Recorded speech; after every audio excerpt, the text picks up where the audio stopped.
I stared at the divorce papers, my grip tightening around the thick stack of documents.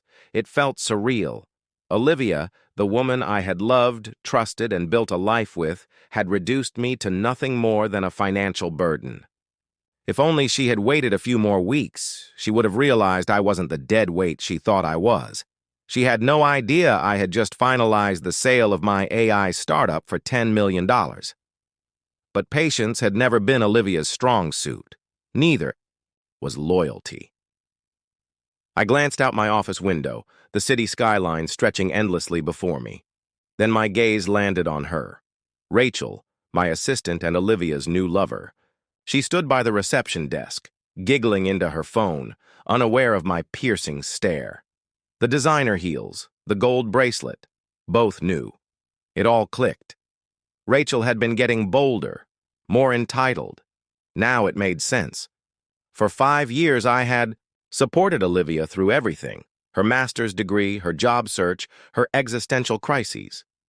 And in return, she labeled me financially useless. I exhaled slowly, setting the papers aside.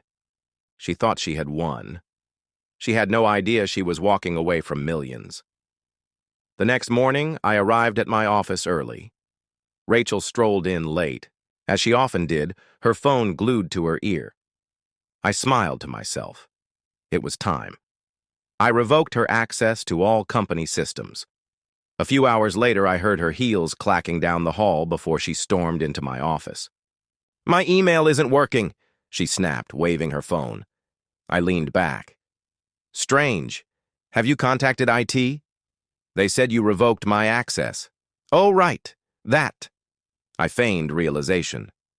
"Let's not pretend you were planning to stick around. Your performance has been lacking, so I expedited the process." Her face paled. "You can't." "I can, and I did. Your final paycheck will be processed by the end of the week." "No need to come in tomorrow?" She swallowed, her confidence faltering. "This is personal, isn't it?" I chuckled. "You betrayed me, and now you expect me to keep paying you?" I shook my head. "You made your choice. Now live with it." For the first time, Rachel looked uncertain. She turned on her heel and stormed out. Step 1, complete. As for Olivia, she had no idea she had just walked away from a fortune. By the time she filed for divorce, my money was already locked away under a new corporation. Even if she found out later, she couldn't touch a dime. That evening, my attorney, Mark, texted me. "Olivia's lawyer wants this finalized quickly. No delays." I smirked. She was so eager to be rid of me. She had no idea she was the one being left behind. The next morning, I sat across from Mark, feeling oddly detached as I picked up the pen. 5 years of marriage reduced to ink and paper. Mark smirked. "If Olivia finds out about the $10 million, she'll try to come back." I chuckled, signing with a casual flick of my wrist. "She won't. She thinks I'm financially useless.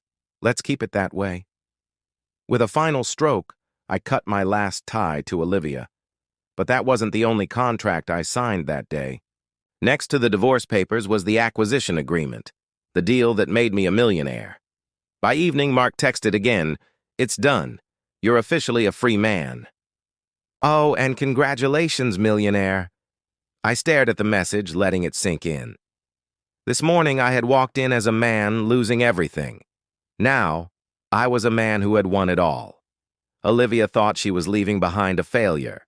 What she didn't know was that she had just set me up for the biggest success of my life. And the best part?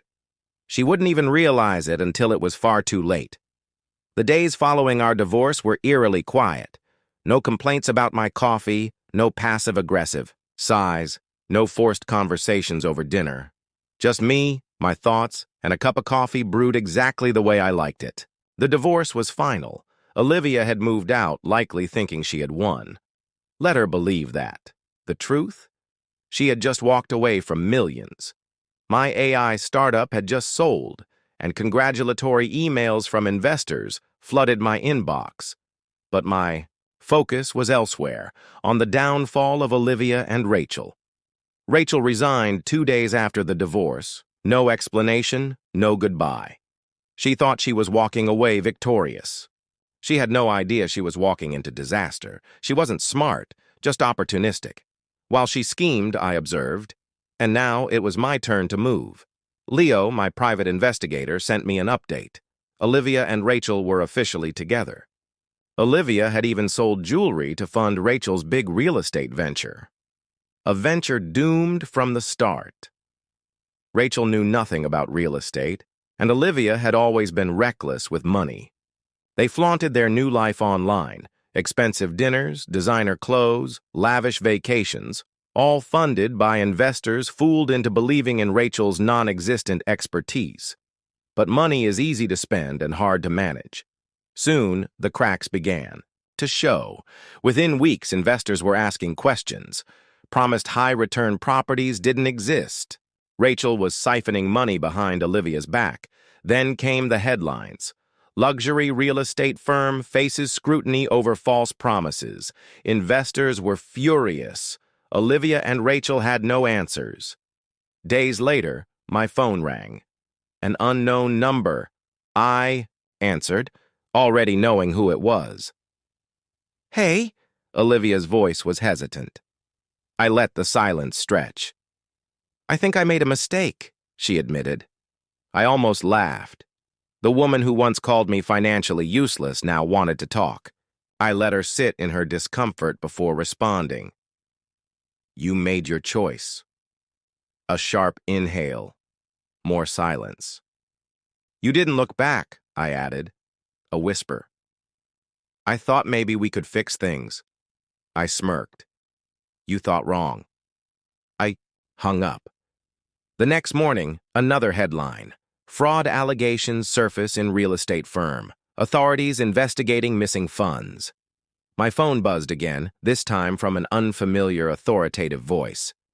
"Mr. Carter, this is Detective Eric Lawson with the Financial Crimes Unit.